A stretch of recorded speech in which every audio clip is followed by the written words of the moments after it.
A história dos Nefilins mostra a luta entre o bem e o mal, destacando as consequências da decadência moral e do juízo divino. Conforme desvendamos esse mistério antigo, convidamos você a assinar nosso canal, deixar um like e compartilhar este vídeo. Em Gênesis 6, encontramos um relato notável dos Nefilins, cujas origens têm provocado debate e especulação entre estudiosos por séculos.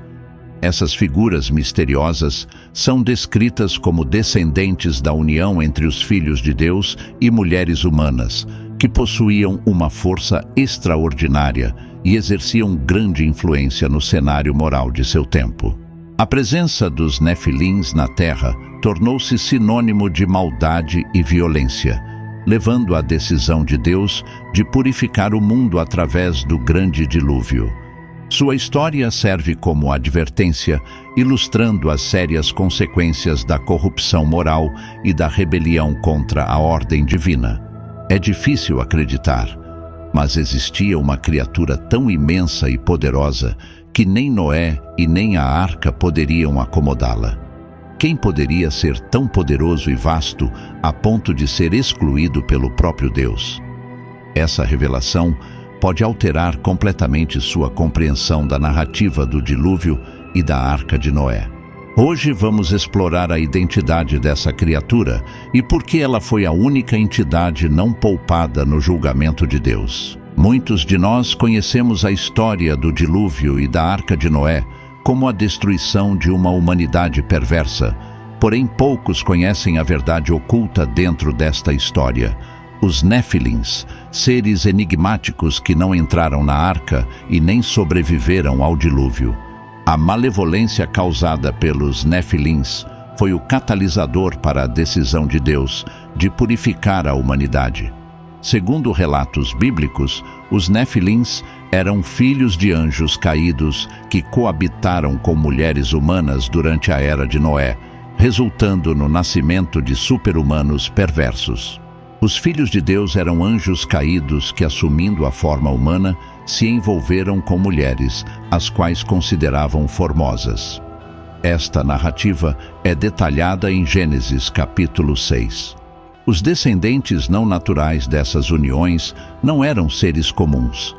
Possuíam força excepcional, eram envoltos em mistério e caracterizados pela maldade. O capítulo 6 de Gênesis continua afirmando que os descendentes dessas uniões tornaram-se figuras lendárias do passado. O mundo ficou saturado da violência causada pelos Nefilins.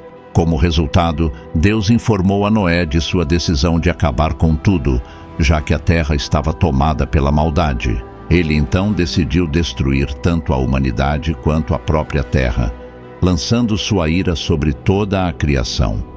À medida que os Nefilins começaram a exercer controle sobre a humanidade, levando a uma rápida decadência moral e ética, Deus decidiu que já era o suficiente e resolveu aniquilar a humanidade.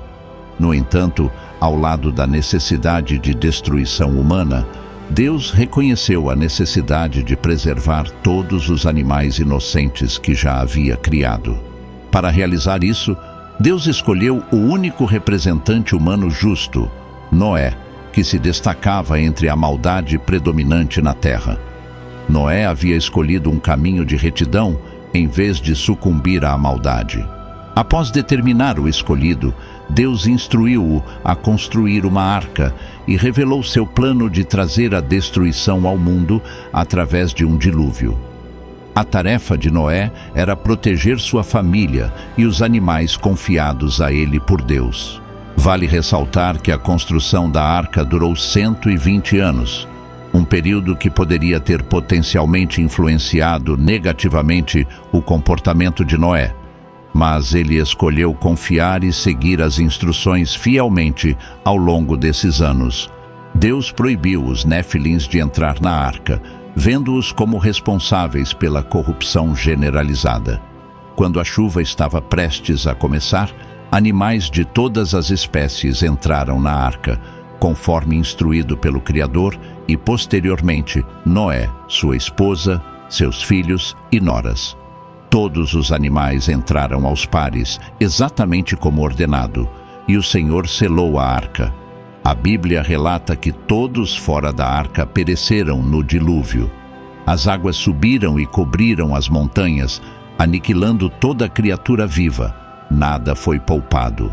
Posteriormente, Moisés mencionaria os Nefilins, quando espiões israelitas exploraram a terra prometida por 40 dias. Alguns especulam que os espiões exageraram nas descrições dos gigantes, supostos descendentes dos Nefilins, comparando os israelitas a gafanhotos diante deles. Essa incerteza acrescenta mistério em torno dos Nefilins e sua importância na história bíblica. Estudiosos debatem sua verdadeira identidade, com interpretações que variam desde anjos caídos até descendentes de Sete. O termo Nefilins aparece 2 vezes na Bíblia, e suas origens e natureza permanecem temas de especulação e discussão. Em resumo, a história da Arca de Noé ilustra as consequências do pecado e a justiça de Deus. Obrigado por assistir, e não se esqueça de se inscrever, deixar seu like e compartilhar. Até a próxima!